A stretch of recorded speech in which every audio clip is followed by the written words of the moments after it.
mode. Hello. Welcome to RIA Match's webinar, Contingency Planning, 3 Steps to Overcome the Obstacles. I'm Marianne Buchanan, founder and CEO of RIA Match. Thank you for joining us today. We have a good number in attendance. Let me cover some quick housekeeping for the group. Let's do an audio check. Raise your hand if you can hear me. Do you see where you can raise your hand? Over there on the right side. Okay, let's see. Let me click over here. Great, I can see some hands. Perfect. Thank you very much. So your lines should be muted automatically with the webinar. We want to let you know that the webinar is being recorded, and it will be up on the RIA Match site on the webinar page by tomorrow. We're aware of a number of people who were unable to join us today, so be sure and let your colleagues know that the session's recorded and they can listen to it at their convenience. Okay, how will we take questions? We'll take your questions in the question box in the panel.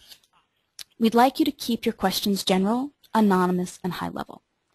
So let's go ahead and test our question boxes. Can everybody type into the question box which city you're calling from? Let's see if we can get some question box filled up here. Okay, great. Foster City, Delray Beach, very good. Okay, Dallas, awesome. So good deal. We've got the questions going, so that's great. What I'd like to do is, let's see where we are. Okay, we will be conducting polling during the webinar, and we'll share the results with you as we go along. And those are often very insightful. Okay, so that's all the housekeeping. Thank you very much for coming. We trust you will gain valuable information, and we hope you enjoy the webinar today. Very briefly, let me share with you what RIA Match is. RIA Match is a website, and it offers financial advisors solutions for succession planning, growth, and next gen. The website matches financial advisors and future advisors with other financial advisors and advisory firms who want to buy, sell, merge, or join practices. The advisors and the firms can search for free and pay to connect anonymously and securely on our site. We are independently owned. RIA Match's mission is to create an efficient market for advisors and firms to partner their practices. The site's agnostic as to custodial platform. We've created the playing field. We don't call the plays and we don't benefit from them. It's a pure approach designed to serve all advisors, regardless of scale, scope, or experience. Success on RIA Match is making connections that will lead to potential partnerships or new firms to join. Our goal is to bring advisors the most efficient tools and excellent information so you can make the best decisions for the succession and growth of your firm. We recently celebrated our first year of service to the community. We have roughly 1,400 registered profiles on our site, and those profiles have sent over 9,000 communications between them. So let's get started. Today we'd like to focus our discussion on overcoming the obstacles to contingency planning. We poked fun including the bus picture on the webinar invitation. It's an iconic reminder of the common question, what happens if you get hit by a bus, and consequently our need for a contingency plan. A contingency plan is the first step in a succession plan. If we can take that first step, we are closer to our goal, safeguarding our clients, our employees, the value of our firm, and our families. The 2013 Fidelity RIA Match benchmarking study found that 2/3 of the participating firms reported that they don't have a succession plan ready for implementation. While this reflects improvement from the 2011 study, where 75% didn't have a succession plan, it's still inadequate for an industry with an average age of 52. The 2013 study also found that more than half of the participating firms had not changed their approach or readiness for succession for the past 3 years. So today we'll look at the basic legal steps required to put a contingency plan in place. We'll also hear about one established contingency solution and an advisor who uses it. So let me introduce our panel of experts that have joined us. John Hill is a founding principal and chief executive officer of Pinnacle Advisory Group. As CEO, John's responsibilities include strategic planning, management of key personnel, as well as working with members of the client advisory team. Pinnacle Advisor Solutions offers solutions for investments, back office, marketing, and strategic business consulting solutions. These are for financial advisors by financial advisors. John began practicing financial planning in '85 and became a CFP in '88. He has a bachelor's degree in economics and business administration and has completed graduate work in his MBA and master's financial planning programs. He's been active in the FPA since 1987 and is past president of the Maryland chapter. John has spent several years developing an expertise in the business of medicine, including significant involvement in physician mergers, sales, and acquisition planning. They actually have a very similar problem that we have. John, thank you very much for joining us today. My great pleasure, man. Thank you. Mark Smith founded Vision Wealth Planning in 2012 as a fee-based RIA providing financial planning and investment management in Richmond, Virginia. Prior to founding Vision Wealth, Mark was with Cap Growth Advisors in Richmond, and he served on its executive committee as a managing principal of the private client practice. He worked with select high net worth individuals and families in providing comprehensive wealth management services. He has over 20 years of experience providing financial planning services. Virginia Business Magazine has named Mark a super CPA in the practice specialty of personal financial planning. He's been named that 9 times since 2004. Mark uses Pinnacle Advisory Solutions for his contingency planning. Mark, it's a pleasure to have you with us today. Thank you very much. Thank you. It's good to be on the call. Next up is Corey. Corey Kupfer is a partner at Hamburger Law Firm and is also Director of Entrepreneurial Services at MarketCounsel. MarketCounsel is an affiliated business, regulatory, and compliance consulting firm for entrepreneurial investment advisory firms nationwide. Corey oversees the firm's business and commercial practice group, concentrating on the life cycle of the entrepreneurial business entities, including corporate and contractual services, business combinations, reorganizations, M&A, succession planning, and transition strategies. A successful entrepreneur from the age of 15, Corey is a rarity among attorneys. He both understands and appreciates how business people think. Corey believes his role as a counselor is to foster business dealings by assessing and managing risk, not by restricting the options and opportunities of his clients, which is a huge help from the legal side. That's a great perspective. Corey, thank you for being a part of our panel, and Corey has been on our panels many times before. We greatly appreciate it. Thank you, Corey. Marion, you're welcome. It's great to be here again. Thank you. And I will be moderating the panel. So thank you all for being here. So we will focus on 3 main elements today. The psychological aspect of contingency planning. We'll look at an established contingency plan and an advisor who implements it. Then we'll look at the legal components of a contingency plan. So what we're going to do first is we're going to start with our first poll. It'll appear on your screen. Okay, it's loading up here. It's important for us to know the audience. So our first poll is easy enough. What best describes your practice or firm? And we'll let it stay up there for a little bit while you get a chance to answer. Great. Thank you, guys. You're being tremendous here. Lots of people are participating.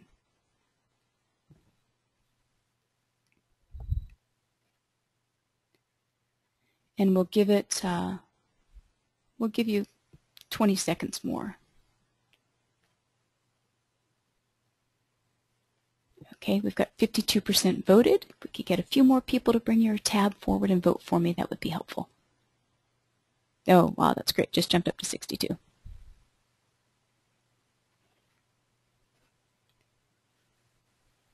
Okay, great. I'm going to go ahead and close out the poll, and I'm going to share the results with you.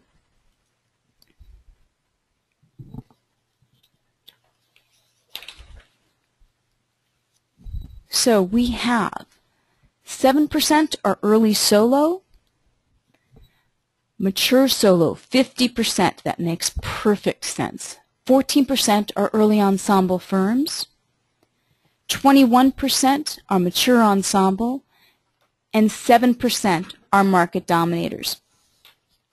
So that's a good layout of and makes perfect sense on how that would pan out. When you registered for the webinar, you were asked whether or not you had a contingency plan in place. So 80% of you do not. Now this is considerably greater than the 67% reported in Fidelity's benchmarking study. But let's look at it. We can assume that this self-selected audience is here to make progress with contingency planning. And we will strive to do our part to help out.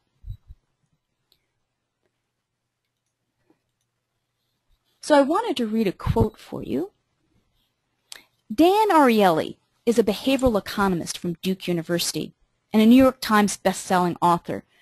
And he offers some insight. Last weekend in his Wall Street Journal column, Ask Ariely, Dan answered a question about why we choose to complete one task over another. Now the question did not specifically pertain to contingency planning, but the answer just rang true for me. So I'm going to insert contingency planning and firm into his answer. I want you to see what you think, and we can talk about it. So here's a paraphrased Ariely quote. I suspect that this is about your ability to reach your end goal. You probably don't really think you can ever reach your goal 100%, maybe 80% tops. The contingency planning task is just too large, and others in your firm can complicate it. But when it comes to easier tasks, completing them is within reach, and this achievable goal spurs you on. And that's the end of the quote. So today, we thought we would break this sizable goal of contingency planning down to smaller steps, manageable tasks that you would consider easier to achieve, and therefore you will be more apt to start tackling it. So Corey, let's start with you. As an attorney who works with advisors creating their contingency plans, how much time and effort does it take to create a contingency plan? Where does one start? Thanks, Marianne. It's great to be here. So, the answer to that question really depends upon the size of the firm and how complicated things get. But the point is that whether it's a simple limited power of attorney, which we'll talk about, or it's a full succession plan, each of it can be broken down into steps like you mentioned. So the way I usually start with people is to say, hey, listen, ask yourself these questions, the ones you see on the screen, right? This is really where you can determine the impetus for getting something in place. And if you don't have answers to these questions, you have an issue. So you want to start thinking about them, right? Who's going to be available to service your clients if you're not? I mean, that's a core question. And right now we're really focused on personnel as opposed to other types of issues, which we'll talk about later. So if you're not there temporarily, who's going to step in? If you're not there permanently, who's going to step in? Do you have any kind of formalized arrangements? There are some very simple things that you can do, especially for that 50% or so who are solos, to get something in place, which is not the ideal full-blown succession plan, but it is something that is certainly better than where you might be now. And then there are more involved things that the larger firms can do to put a plan in place. So let me give you some examples, and I think we have them on the next slide. Okay. So at a basic level, especially if you're a solo, one of the core ways to deal with the question of, hey, what happens if I'm not available? Who's going to step in, whether it's temporary or whether it's permanent, is with something called the limited power of attorney. And that is a document that is, the form of it is regulated state by state, but fundamentally what it does is it gives someone else the power to come in and make decisions, handle clients, potentially handle money, bank accounts, business decisions, those kind of things, while you're not available, whether that's on a temporary or a permanent basis. And you can divide down those duties amongst more than one person. So you may, for example, have somebody come in who has the power to run the day-to-day of your business, give advice to your clients, handle that kind of stuff, but you may have a family member, let's say a spouse, who will be handling the money end of it. Or you can have it all in one person. But it's a way to say, hey, at a minimum, I need at least somebody who can step in and handle something if something happens to me, whether it's a health issue, or some other reason that I become unavailable. The next step beyond that is something we call a buy-sell agreement. And that is a fundamental agreement that says, hey, listen, if I am no longer able to service my clients on a permanent basis, whether that's due to death or whether that's due to permanent disability, who's going to take over? And this is especially true for people who do not have either other owners or even junior advisors who could step up to ownership in their firm. Somebody you know in the industry, a friend, a colleague, somebody you've met at a conference, somebody who you've met through RA Match.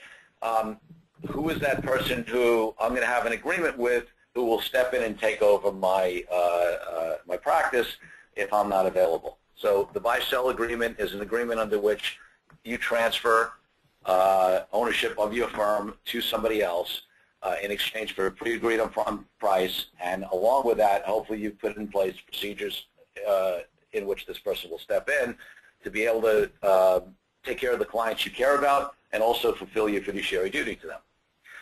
If you're in a multi-owner firm, which Al Paul showed we certainly have some of, then you hopefully have an existing operating agreement or shareholders agreement that governs the relationship amongst the current owners, and that governs voting control, how money flows, but also should have all those what-if scenarios, or if somebody dies or becomes disabled or leaves the firm. And that operating or shareholders agreement should take into account the planning that you have with regard to succession. And if it doesn't, that's something, that's a place to start working to revise that because things may have evolved over time, and maybe you have somebody who's senior who when you started your firm was in their 50s, but now is a year or two or five from retirement, and hey, we want to relook at that. And then finally, there's full succession planning, which I want to make a quick distinction on. We handle, for example, the planning element on a consulting basis, which is really, hey, starts with what are your objectives, what do you want to achieve, where do you want to end up, and then on the legal side, there's the implementation of that plan in terms of legal documents. So whatever stage you're at, there is sort of a way you can move the ball down the field, and you don't have to go, especially if you're solo, although, it would be ideal if everybody did full succession planning and really thought about it and put the entire plan in place. That would be ideal. But certainly if you have nothing in place, at least to get a limited power of attorney or a buy-sell agreement in place to move it down the field and then deal with the fullest succession planning later, that's a good first step. Corey, thank you. That's really great to be able to let advisors and advisory firms know that they don't have to, you eat the elephant one bite at a time. And these are great steps. But I seem to cut you off. What else were you going to say? I'm sorry.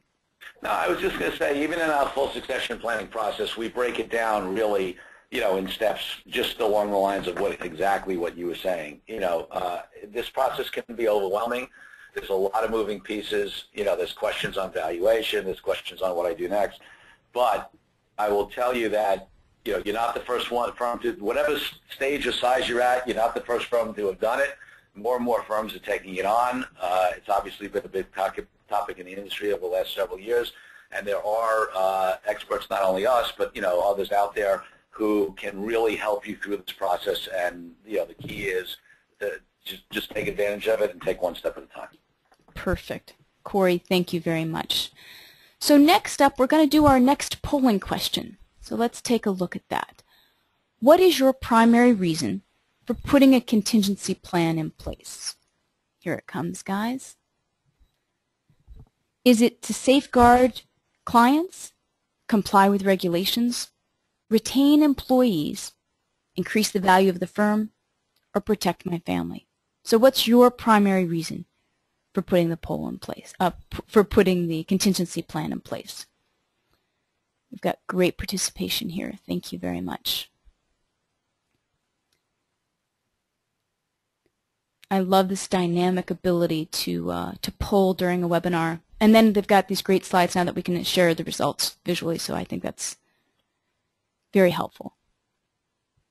Okay, I'm going to give it another 15 seconds or so. We've got about 68% who voted.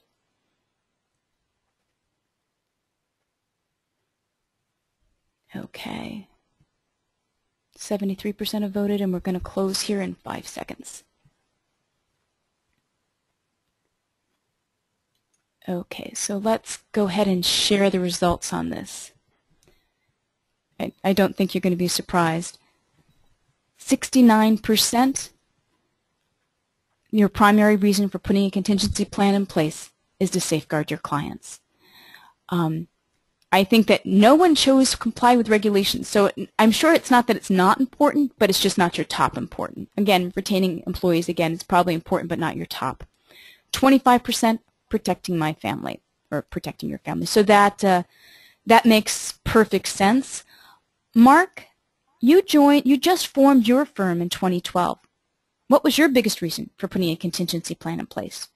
And did putting the plan in place loom large for you?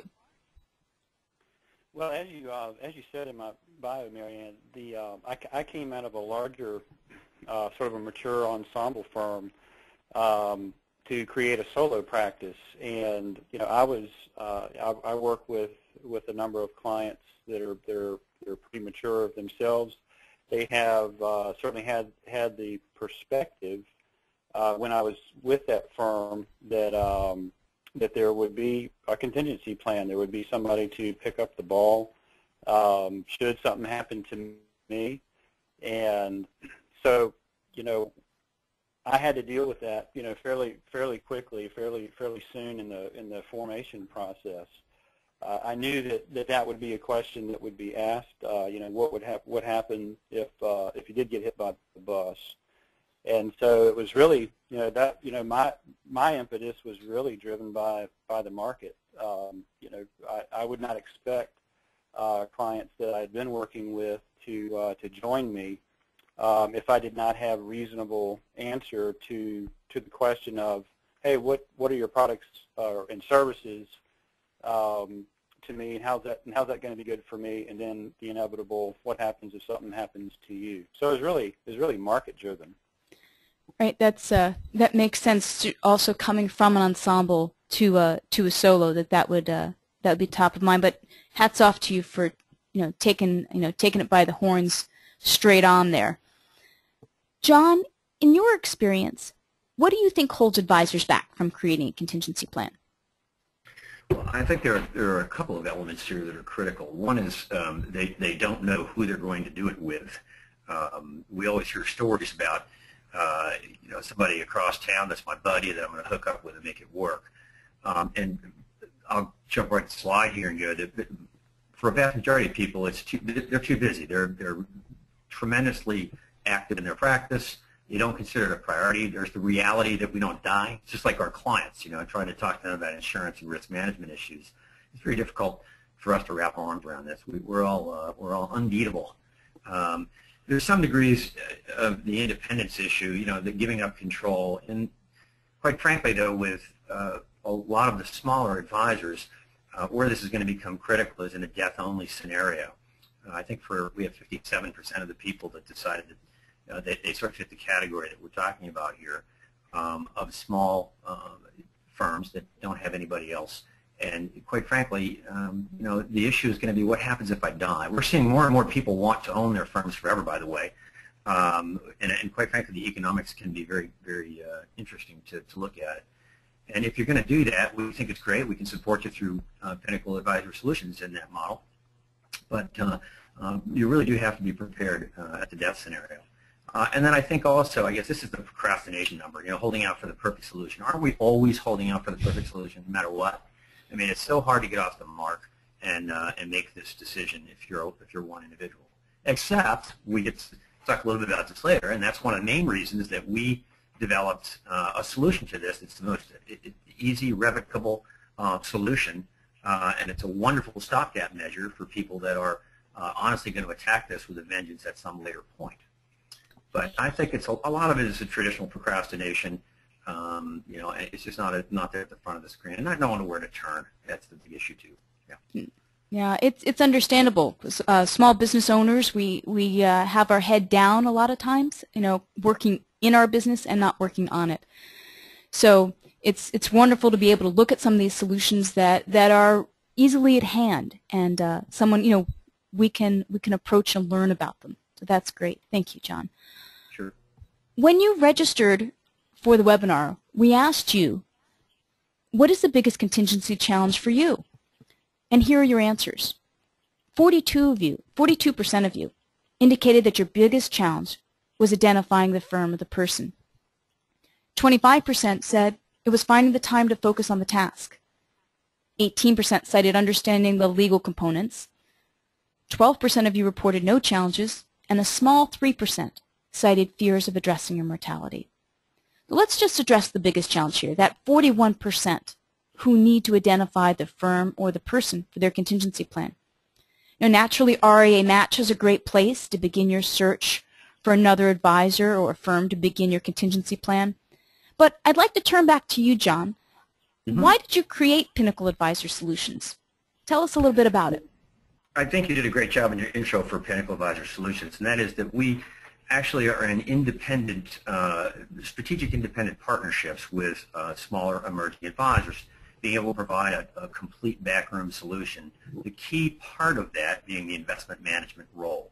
Now, you know, clearly what we see is an opportunity there to support smaller advisors and perhaps take some things off of their page, but there's a unique piece available through that which falls perfectly in line with this conversation about continuity and what do you do.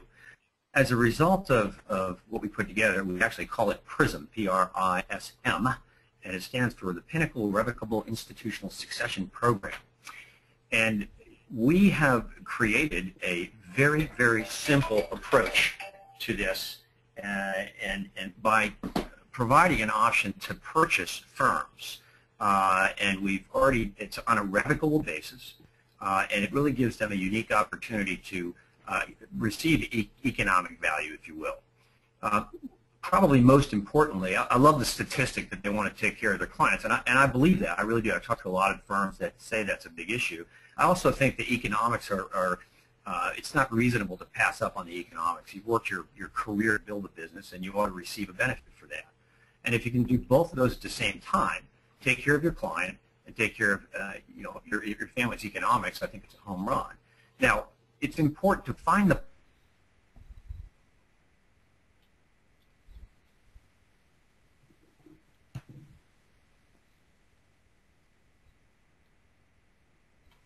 We may be having audio trouble. Can you all hear me, and can you hear John? You want to just put it in your question box.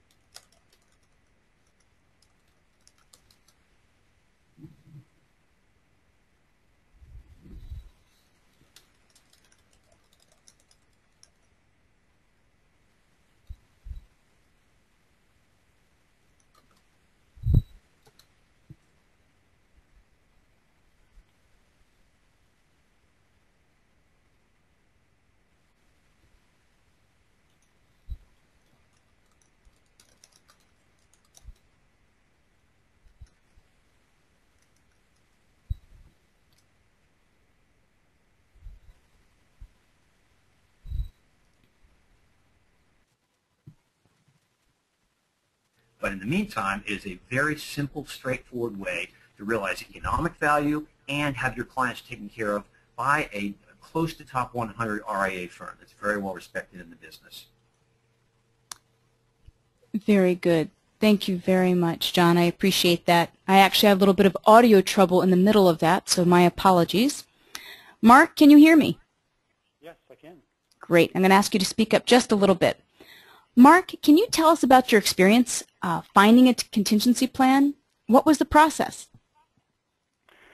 Okay, well, as I was forming my new firm, I needed to find a solution for investment management and also back office. I'm a planning guy. I'm a CPA and a CFP, and so planning is my strong suit, and that is where I add the most value in my client relationships. I understand enough about investments to be able to explain it and deliver it, but I don't want to spend my time hovering over it, or I don't want to spend my time managing a back office. So coming from that position, I searched for potential solutions. I actually talked to other firms locally, smaller RIA firms that I could potentially join up with. But as you know, so I had a lot of contemplating to do, and I first came across Pinnacle Advisor Solutions in a Michael Kitz's blog post, and this is to me, it's a really good example of how seemingly insignificant things can sometimes lead to a lot bigger things. But I think that in this blog post, Pinnacle Advisor Solutions was either a footnote or a parenthetical comment. It wasn't even the topic of the blog. So that was my first connection. I called, got in contact with Pete McGrady, and one thing just led to another, and their model was a fit for what I was looking for. Now, kind of going back to the core of your question, I didn't go looking for a business contingency plan. I was really looking for a business plan, period. Contingency planning in itself was on the list, but there was about 200 things ahead of it on the list. Right. Because I'm starting a business. But like I said in an earlier comment, it definitely had to be addressed. The contingency issue had to be addressed before opening my doors, because going from an ensemble firm to a one-man shop really demanded that I address that "what if I get hit by the bus" question. And I'll tell you, as I after when I first opened my doors and I was talking to folks, I didn't wait for folks to ask the question. I proactively addressed the issue and let them know, here I'm working with Pinnacle. They're providing the investment work. Here's what that looks like. And oh, by the way, we also are entering into a contingency plan so that if something does happen to me, they'll be there to take care of you if you so choose. And it's a very seamless story for me to tell, because they're the ones that are doing the investment work. So if they ultimately take on the relationship with the client, in my absence, it's a fairly smooth transition because it does not interrupt the investment solution. And I think their folks are cut out of the same or similar cloth as I am, with a strong planning background. So it was really a good fit for me and what I was looking for. And I do like the fact that that A, the plan is in place, but B, that the plan is revocable, because I'm in my mid-40s. I hope to be doing this for a lot longer, and things are going to change. I don't know what those changes are going to be. So I think it's important to have the flexibility of having a plan, but having it be revocable and something that we can adjust as we go forward. Absolutely. Well, thank you very much, Mark. You're using their whole suite of products there as well, as many of their solutions. So that's perfect. So we've covered a lot of contingency planning. One of the things that we want to talk about next is business interruption planning. So we've got one more poll for you. Are you ready? Do you have a business interruption plan in place? So this is a quick yes, no, very easy. We don't have to think about this one too hard. Great, thank you so much. We have over 60% voting so far. Since this is a quick question, we won't leave it out there too long.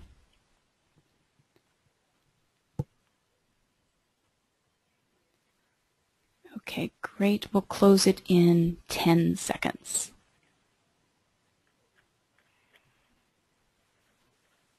Okay, here we go. So the answers here are really great. This is awesome. So 60% of you have a business interruption plan in place. Corey, you're located in New Jersey, and many of us on the East Coast were just slammed by snow and ice, poor Atlanta and the Carolinas in particular. So business interruption is an important part of a contingency plan, perhaps the first part. Corey, can you speak about the regulatory issues and the fiduciary issues of a business interruption plan?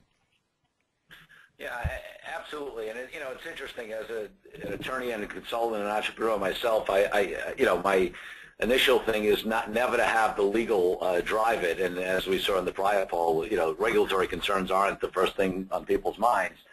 However, having said that, what we are finding in terms of SEC exams is that this is a highlight area for them.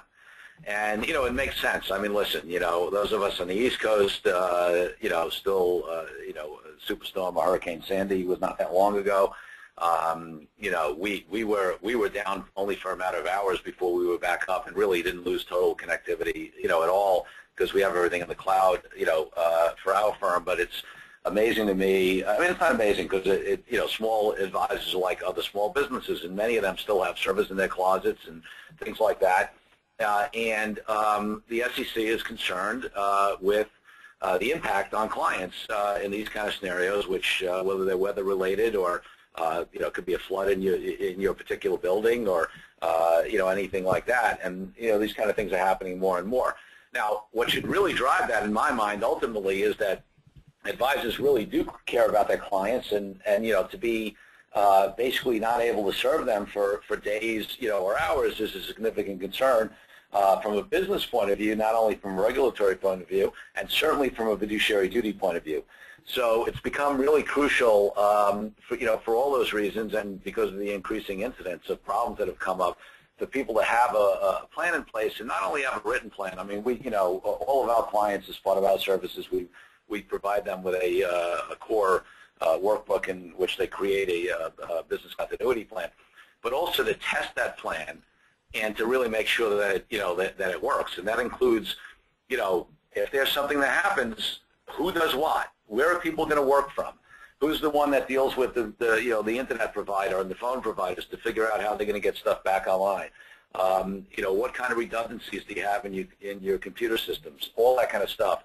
And to really test out that plan, because listen, the last thing you want to do is not be able to serve clients, especially if they're in the same geographical area and having the same kind of impacts, which may significantly, raise their tension and risk and upset. To not be available to them is a big problem. Very good. You nailed the testing part. I think that's exactly right. Not only have it written out, but test it. John, have you had to implement your business interruption plan for either you or one of your advisors? We have not, thank God. We have not had to work with that. We're south of where Sandy was in Maryland. And if we did, however, that we are fully prepared for that at the core company, Pinnacle Advisory Group. Many years ago, we backed up before we moved into the clouds with our information. We had to physically back up our systems, and we did it regularly. So we kept those off-site as first-level backup. Nowadays, the sophistication and the technology is such that you can certainly move off-site via technology without having to go through all our backup stuff. So we have been, I like to think that my team, it's really them, have been way ahead of the curve on this to make sure that we would not have a problem. Our partners in Pinnacle Advisor Solutions, like Mark, the good news there is that just due to the fact that we have everything backed up, all the investment information, all the details, obviously basis related, that's all backed up. So that alleviates at least a portion of the pressure on them in that particular area. So again, I'm glad we have not had to deal with this, but we are fully prepared should we have to. Very good. And thank God for the cloud. Yeah. So that's a good thing. Thank you, John. Well, succession planning takes time to put in place. Yet there's a need for advisors to put contingency plans and business interruption plans in place immediately. These plans can and should change and grow as your firm does, just like Mark was saying earlier. The initial plan doesn't have to be perfect. A stopgap plan will be better than no plan at all. Just as you would insist a client select insurance, create a will, or establish a trust, the same prudence should be applied to the advisor's business. Have a plan for whatever might happen. Show your clients you take the same steps that you are asking them to take. I want to thank our panelists for sharing your valuable insight and actionable solutions. What we'd like to do is spend the next 10 minutes or so answering any questions our audience might have. So if you've got a question, you can type it in the question box. I still see our cities up here. So if anybody has a question, and just while people are thinking about questions, in the middle of the webinar, I had an audio issue. I don't know if you saw the note in the chat box. And so what I did before the webinar was I put someone else had complete control of the webinar, so if I fell off, they could step in. And probably what I would do next time is not call the GoToWebinar people and say I'm having audio trouble periodically, like an hour before the webinar. They diagnosed it as my headset. So just after this webinar and my celebratory run, I will go get a new headset so that I don't have audio trouble. We constantly have to revise our contingency plans. How can we make things go smoother? What can we do? But it's these topics: business continuity, contingency planning, succession planning. They're all a series of small steps. And like I was saying earlier, it's kind of like, how do you eat an elephant? One bite at a time. Let's break this down into smaller steps. And our community is full of people who have that are facing the same challenges, advisory firms that are facing the same challenges. So we can, there's information out there. If you've got a question, so no questions are coming in right now, but if you get off the webinar and something comes to you, shoot it over to us. We will get you the answer. We'll get it to the right firm or person for you. This has been very valuable, very insightful. Thank you very much, panelists. I'd like to thank our audience for taking the time to join us today to learn actionable steps to begin your contingency plan. We wish you continued success. This concludes our webinar today. Thank you. Good afternoon.